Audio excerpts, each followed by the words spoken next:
I mean, all the energy we extract was given to us by nature, whether it's, hydroelectric or nuclear or coal or oil or whatever we use, it was given to us. Well, there's deeper level of energies in the universe that are as well present that we can utilize. And we have to learn that lesson now, because otherwise we're just not going to make it. And we know there were people, maybe even 5,000 years ago, that were speaking of it, people who had known science in a different way, maybe through meditation or other journeys that they had without scientific demonstrations. They were capable of extracting that energy out of vacuum. What's your opinion about that? Is the human system capable of doing this without any device or machine? Yes, No? I think the body and consciousness is actually evidence that it's doing it every second. It's doing it every Planck second. Your consciousness and the organization in your body the body is a carnal engine. Like it produces significant amount of heat continuously, 24/7. It's extracting it from food. But actually, if you, so you're putting atoms in your body, this fuel, but actually if you add the numbers, it doesn't quite add up, in fact, and I think you've had other researchers on your, in your conference that talk about that. There was a book written by physicists that showed that actually it doesn't quite add up. You can't account for all the thermodynamic and energy dynamics of the body just by the amount of food that's being put in.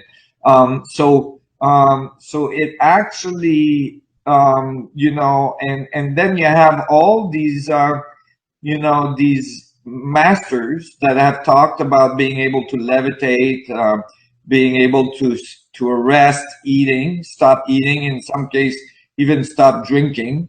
And so on, and and fed directly on this fundamental field. And I don't see, I see a direct path in the physics for that to be true. I think it's totally already happening, and it's just a question of increasing the amount of energy we're tapping into, and then I think things that we think of as miraculous can be done. And going back to your life, because you speak about prana and the ability of extracting this energy, we know that you have done it, and I know our audience is very curious to know, how did you come to this? How did you experience of living on or in harmony with prana? So this happened by, if you believe in chance, what happened is that when I was 10 years old, I was very discouraged about the world. I didn't fit in school very well. I had a lot of problems, integrating in the world. I didn't feel comfortable here, and I was pretty well suicidal. I was kind of ready to jump out of a window. I lived on the fifth floor of a story building, and I asked my mom if it would hurt her a lot if I wasn't around, and my mom was kind of shocked and desperate to find a solution. And interestingly, a few months later, a friend of our family had gone to a talk by an Indian master called Maharaji, and I invited him to the talk, and my mom and I went. My mom brought me because she thought maybe it would make me feel better about the world. As soon as I learned that there was a way to learn to meditate, I was 11 years old by then. I thought I wanted to learn that. So I learned those meditation techniques that young guru talked about. He was barely older than me. I was 11. I think he was like 16 or 14 or 16. And so I learned these things. And one of the technique was a technique to there's four techniques, and the four techniques were different ways of experiencing the pranic field, or this fundamental field. And so one was light, one was sound, one was breath, and the other one was nectar. And so I learned those techniques, and I practiced them from then on, from 11 years old, and much later on.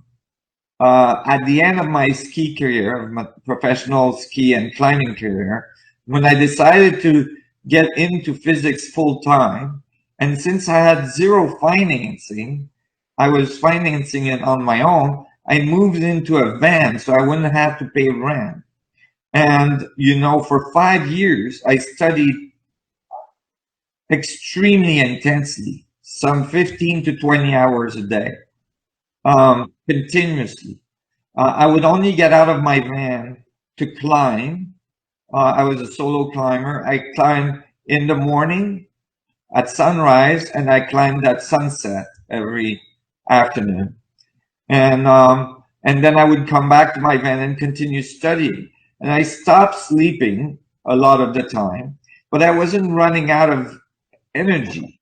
I was so high on the energy of the research I was doing and the excitement of what I was discovering. And I had so little stressors because I had no cell phone, I had no computer, I had nothing. And I just meditated and researched continuously. And my state of being became so true. And I was in nature. I had very little contact with anybody.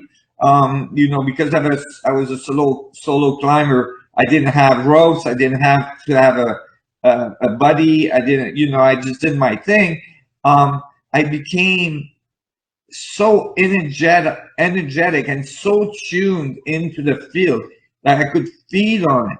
And when I did my techniques of nectar, I could taste it, and it was filling me of energy. And since I had very little resources, I just stopped eating. And I still have to this day a letter that I wrote my father in Montreal at the time. I was in the desert in Joshua Tree, it's probably the only letter I wrote during those 5 years. And I was telling him that I was trying to say it gently because I didn't want to freak him out, but that basically I had stopped eating, and I stayed that way. I drank very little water, although I was climbing and in the desert, and I actually gained 3 pounds during those 3 years where I ate very little. And I did have bites here and there. Some of the times I would get invited at friends' place that were thinking, I gotta let him take a shower, and and so I had these friends once in a while that would invite me, and I would eat a meal with them. But in general, I stopped eating, and I was just in an amazing state. And during that time, I even had 2 moments of experiences of levitation. One of them was witness, and I in both cases I didn't do it on purpose. I was sleeping, but in the one case when I was sleeping at a friend's apartment, because he had given me the key and said, if you need to take a break from the van and you want to take a shower, you can do this. Just go in my house and make yourself at home. And so one day I was by his house, and I thought I'd go and take a shower and rest. And I did that, and I laid down on a carpet in front of his bed because I didn't want to be in his bed.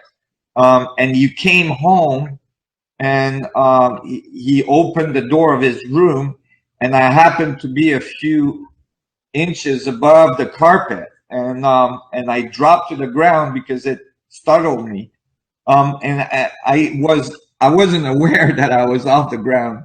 And since then, I've been wanting to do a study where we weigh people when they sleep very precisely, because I believe that people might actually do some levitation when they sleep, when they're in REM state of sleeping, even if it's only losing a few grams that can't be accounted for. But I can't certify that until I do the study. So I really would like to do the study. We would like that too, because we need that information. It's very interesting. And we know these cases happen, and there are cases where we become invisible, or we change shape. It's very natural. I mean, to me, it's very natural what you're saying. And it might be startling to the scientific community what I just said. However, it's from direct experience, and that's, all I'm reporting on.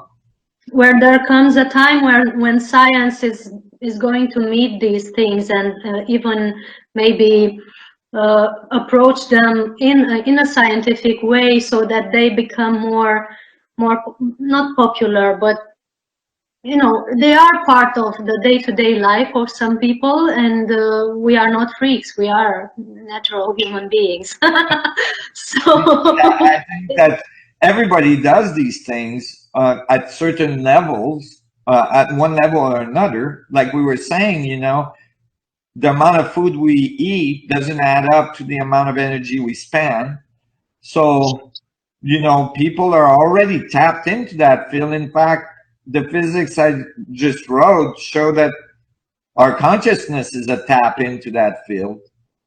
So the fact that we're here thinking about it is it's an amazing thing. It's an amazing miracle, and people should be aware of that. yes, and we know that the only thing that separates us from the possibility of being in that state permanently is the very conception that we are separated from something, and that we need to get resources from something, when in fact there's all inside, there's all everywhere actually.